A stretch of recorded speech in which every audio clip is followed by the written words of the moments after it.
Alan, I bought a drought tolerant plant and it's not doing well. The leaves are turning yellow, they're getting crispy brown, and it's about to die if it's not dead already. What's going on, Alan? I bought this plant, it's not fruiting, it's not flowering, it's not doing what it's supposed to do. It's a drought tolerant plant. What's going on, Alan? Help me, help me. Well, check this out, guys. In today's episode, I'm gonna be telling you everything you need to know about drought tolerant plants. The truth, and nothing but the truth, which is going to surprise you. Let's go ahead and get started. In 1 minute or less, I'm gonna go ahead and bust the biggest myth out there in gardening. A drought tolerant plant just means it takes longer to die. It does not mean that it's going to grow, it's going to flower, it's going to produce fruit, it's gonna give you stuff to eat if you don't water it. All it means, it takes longer to die. I am sick and tired of people coming to my nursery and complaining about their plants not doing well, asking me what stuff can they buy in order to bring their plants back from the dead. And the first thing I say is, how often and how long are you watering your plants? And their answer, usually 99.8% of the time, is, well, I thought my plant was drought tolerant, that's why I didn't water it. And then they wonder, they are completely in disbelief that their drought tolerant plant died because they didn't water. And that's the reality of drought tolerant plants, guys. It just means it takes longer for them to die. If you have a drought tolerant plant like this prickly pear cactus right here, the reason it's able to last longer than other plants without water is not because it's freaking some type of miracle on this earth. It's because it holds water inside these pads right here. You see how plump and thick they look? That means they're full of water. As soon as they deplete their water from within, guess what's gonna happen? This is gonna happen right here. It's gonna go dry and your drought tolerant plant is going to die. This is my fault right here. I need to take care of this guy. If you don't prune them, they get top heavy and then they fall over, they sunburn, they go, dry, and that's what's gonna happen, even if you have a drought tolerant plant. So what are some of the drought tolerant plants that I have here at the nursery? Yes, there are gonna be a lot of tropical plants out there that actually can last a lot longer without water compared to other plants. But you have to understand one thing. If the plant is in a container like this pineapple guava right here, just because it's drought tolerant, it doesn't mean it's gonna live forever without water, especially if your plant is in a container. A plant only becomes drought tolerant in two ways. One, once it's fully rooted in the ground, the roots go deep into the soil and they're able to actually reach the water where other plants can't. And number two, it's going to be succulents, cactus, plants that actually retain water. Like this ice cream bananas right here. Bananas in general, they retain water within their leaves. And that's what actually makes them last a lot longer than other plants that are not able to do just that. But just like any other plant, they need to be fully rooted in the ground for them to actually be able to hold the most water and last the longest. Like this banana right here, it has been in the ground for several years and it's fully rooted in the ground. This banana gets water here on my property about every 2 weeks. Here in the desert with my daily temperatures being over 100 degrees. Now some people are gonna say, yeah, of course, Alan, your banana is in the freaking shade. That's the reason why it doesn't need that much water. And you're right, actually, because plants sweat for the same reasons you do. The more your plant sweats, the more water it will drink and the faster the soil will dry out. But even though this plant here, it's in the shade every 2 weeks, I have bananas in full sun that actually, even then, can last 2 weeks and longer without water, just because banana plants hold tons of water inside their stems. They're like made out of water almost, and that's what makes these plants drought tolerant. This is the main reason why people have such a hard time growing bananas in my area, because they assume they need a lot of water to survive, and in reality is the opposite. Brand new bananas in the ground, they will rot if you keep them wet, especially the first summer.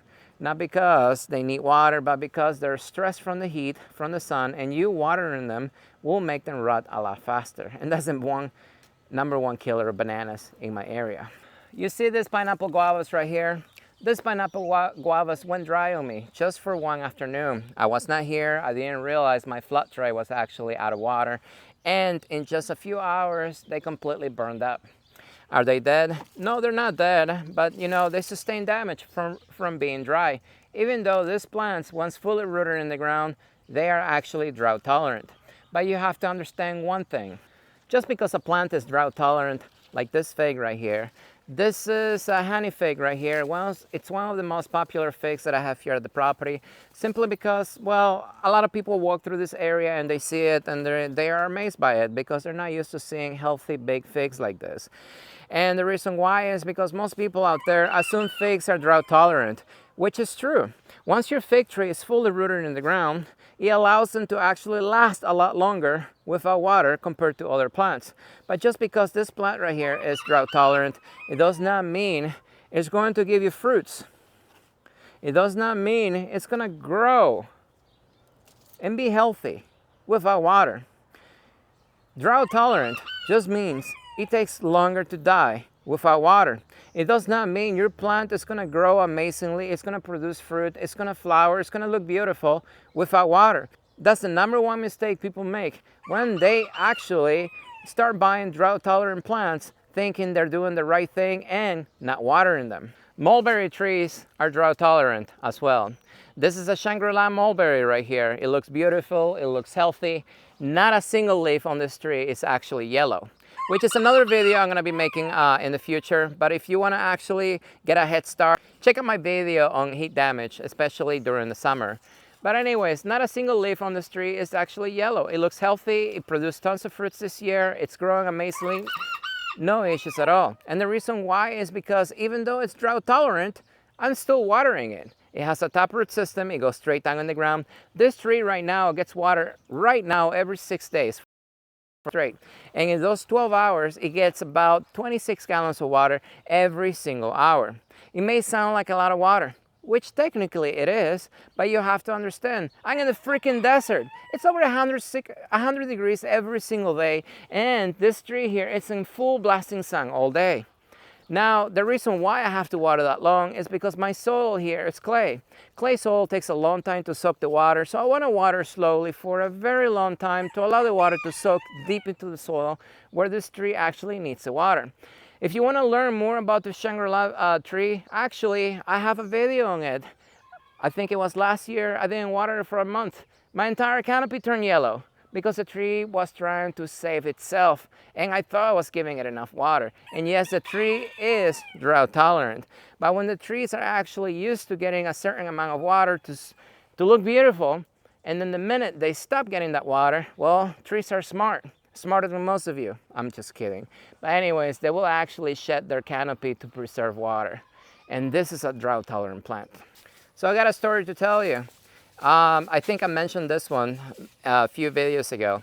But anyway, so I had a lady, she called me and she was actually asking for help because her grapefruit, the rind on the grapefruit was very thick. They were not juicy, very dry.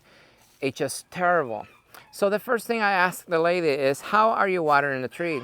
And I think the lady was just watering a few minutes, I think every single day. But the nursery that she bought it from, they actually told her that it was a dwarf tree.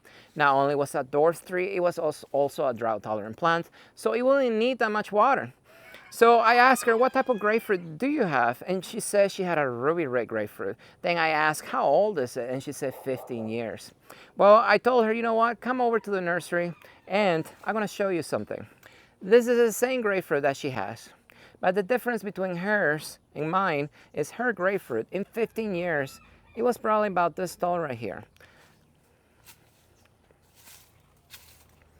Her fruits were probably about, I would say, quarter of the size of what my fruits are. You see how big and juicy these are?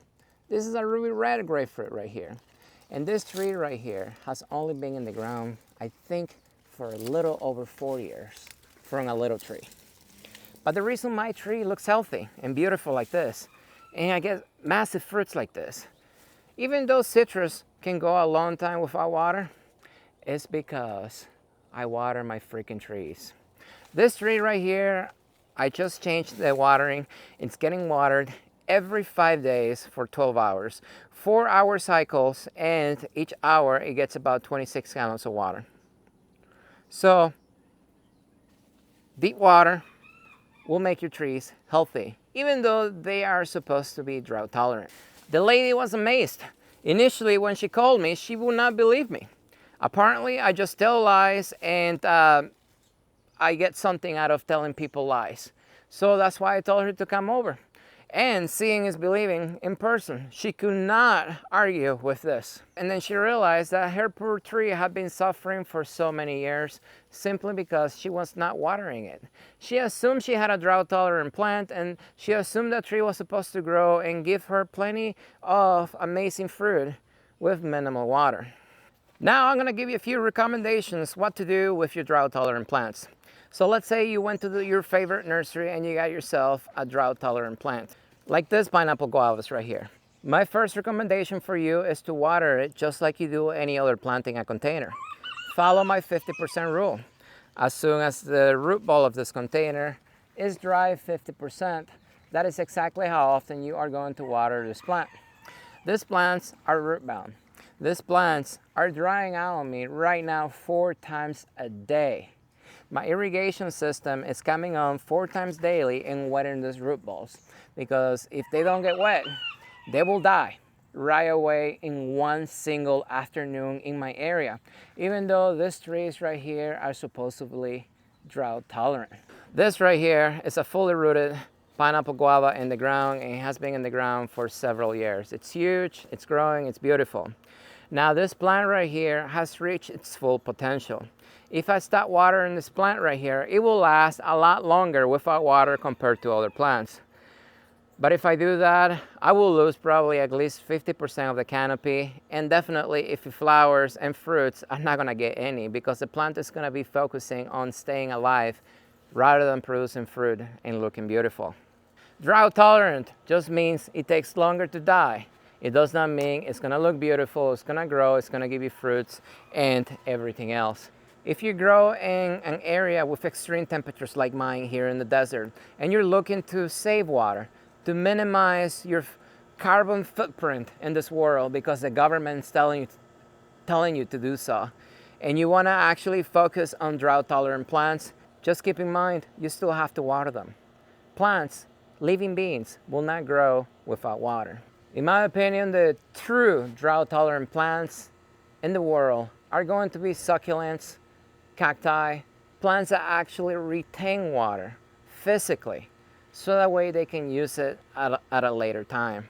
You see, these are San Pedro cuttings right here. So these cuttings actually came from containers that I had growing, and then they got too tall, they broke off.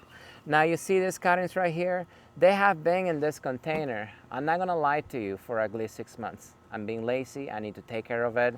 But these poor guys are still alive. And they're not just alive, they're growing new arms right here, as you can see. Cacti are gonna be the only true drought-tolerant plants out there that can actually live a lot longer than most plants. Not because of magic, but because they actually retain the water. Any water they get, they will retain it. And that's the reason why when you overwater your cactus, they're not gonna rot right away. What usually happens is they swell up. They get so fat and heavy that the tops actually start breaking off because they're so heavy, because they do not understand that they had enough water and they need to stop drinking, because in their nature, they drink up every bit of water they can so that way they can survive, like these poor cuttings right here, which I'm gonna take care of. But anyways, guys, so that is the truth about drought-tolerant plants. Like I said, I get a lot of people that come to my nursery looking for these plants. But also I get a lot of people that come to my nursery complaining their plants are not performing like they're supposed to. And the reason why is because they're not watering, because they assumed they had drought-tolerant plants, which they do, but they didn't know the full truth. As always, if you have any questions, comment below. If you haven't liked the video, what are you waiting for? If you haven't subscribed, shame on you. And as always, I will see you next time.